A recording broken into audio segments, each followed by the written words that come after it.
From Waco all the way to Killeen, firefighters across Central Texas are now in the hill country doing what they can to help after the deadly floods on July 4th. News 10's Isabella Quintanilla talked with local fire departments that have teams down there. She joins us with more on how they're helping. Isabella.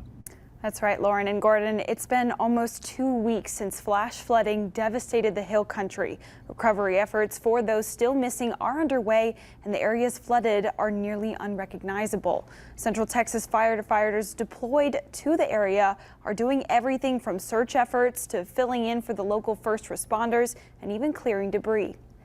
James Kubinski with the Killeen Fire Department says their first member was deployed to Kerrville on the 4th as the flooding started to worsen. He got there pretty quickly and was managing a number of boat squads who were making active rescues at the time of the rise in the water and the massive flooding.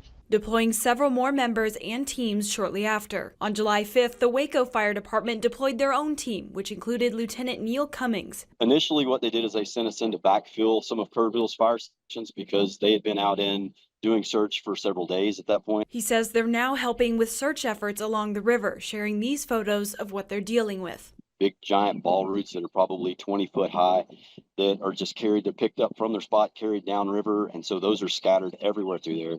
You're seeing vehicles everywhere throughout, and you're seeing pieces of houses and trailers, motorhomes. Boat squads with the Killeen Fire Department are also helping with search efforts, while Sawyer teams work on clearing debris. And they're clearing the way and doing recon missions to be able to give information back to the base of operations in order to really figure out where the teams are going to go and continue that recovery mission that they have shifted to. Local volunteer fire departments also answered the call for help, coming together in order to send their own team. We have a mixed crew with 3 Groesbeck firefighters with a Waxahachie firefighter, and they are currently on a Robinson fire engine. Groesbeck PIO Randy Denzer says for the last 9 days, they've just been going where needed. Originally, they were searching for missing individuals.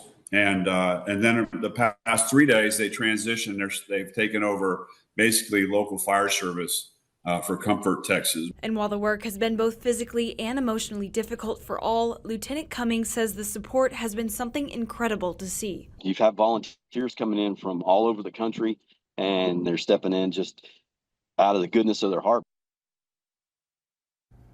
While their deployments only last 2 to 3 weeks, they tell me this will be a months-long operation because of the devastation. So it will likely be that we see even more deployments over time. Reporting in studio, Isabella Quintanilla, KWTX News 10.